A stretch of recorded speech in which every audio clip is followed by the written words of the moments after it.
Oke, baik. Selamat pagi anak-anak semua. Nah, semoga kalian tetap dalam keadaan sehat ya, tetap jaga kesehatan.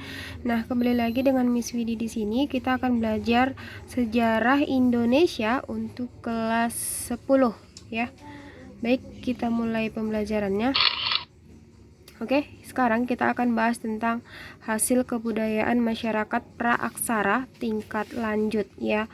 Hasil kebudayaan masyarakat praaksara tingkat lanjut ini masih bagian dari bab 2 kita ya, perkembangan praaksara di Indonesia.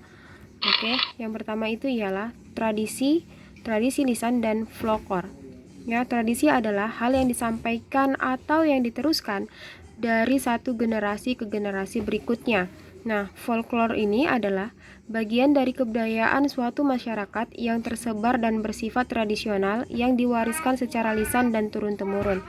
Nah, ciri-ciri dari folklore ini ialah yang pertama, penyebaran dan pewarisannya dilakukan secara lisan.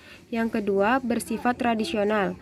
Yang ketiga, bersifat anonim, artinya nama penciptanya tidak diketahui. Yang keempat, memiliki gaya bahasa yang suka melebih-lebihkan atau hiperbola. Yang kelima, menggunakan kalimat pembuka dengan kata-kata menurut empunya cerita atau menurut sahibul hikayat dan menutupnya dengan demikianlah mereka hidup berbahagia selamanya. Nah, yang keenam ialah memiliki fungsi penting dalam kehidupan bersama dalam suatu masyarakat. Ciri-ciri yang terakhir itu ialah merupakan milik bersama masyarakat pendukungnya. Jadi ada 7 ciri-ciri dari folklore ya. Itu tadi adalah arti dari tradisi dan folklore. Nah, kita masuk bagian yang kedua yaitu jenis-jenis folklore.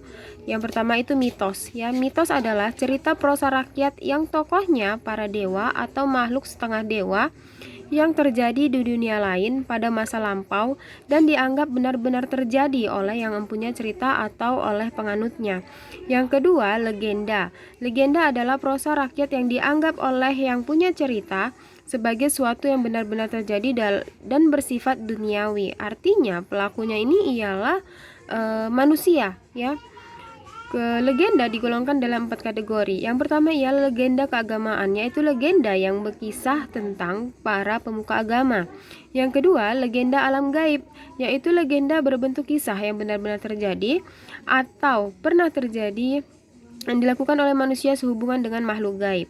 Yang ketiga, legenda perorangan, yaitu kisah tentang orang-orang tertentu yang dianggap benar-benar terjadi. Dan yang keempat, legenda tempat, yaitu kisah yang berhubungan dengan nama suatu tempat dan bentuk topografi suatu daerah atau biasa kita sebut dengan asal-usul suatu tempat atau daerah.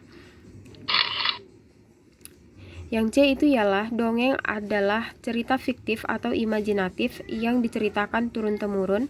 Salah satu jenis dongeng adalah fabel, yaitu dongeng yang tokoh-tokohnya berupa hewan dengan perilaku seperti manusia.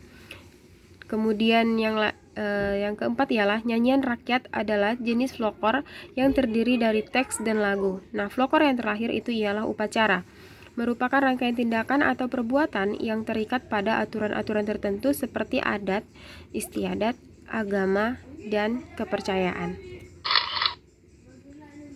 Oke, di sini ada beberapa cara atau upaya kita dalam melestarikan tradisi lisan. Yang pertama itu ialah wayang. Apa itu wayang? Wayang adalah media yang digunakan dalam upacara untuk mengundang roh nenek moyang. Oke, jenis-jenis wayang itu ada 3. Yang pertama wayang kulit, yaitu tokohnya terbuat dari kulit dengan tampilan warna-warni yang menarik untuk menghidupkan karakter tokohnya.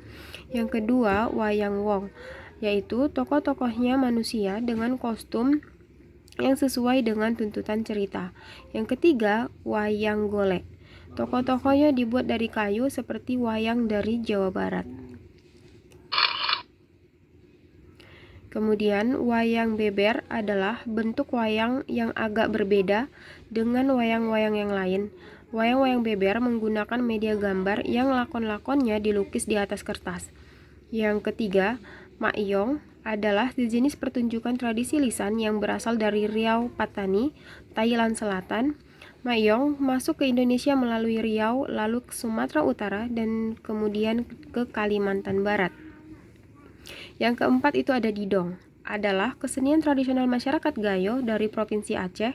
Didong berasal dari kata dendang dalam bahasa Gayo yang artinya menghibur diri sendiri dengan bernyanyi.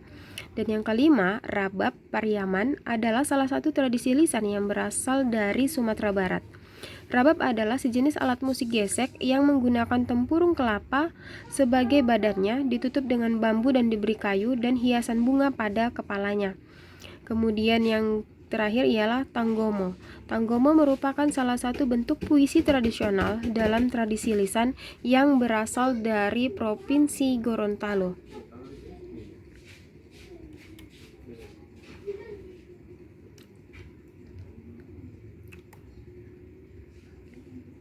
Oke, itu tadi pembahasan kita pada hari ini ya, tentang sejarah Indonesia, tentang hasil kebudayaan masyarakat praaksara dan tingkat lanjut. Oke, masyarakat praaksara tingkat lanjut. Semoga kalian bisa memahami, kemudian dicatat materinya, dibaca baik-baik, dan stay at home, jaga kesehatan. Semangat belajar!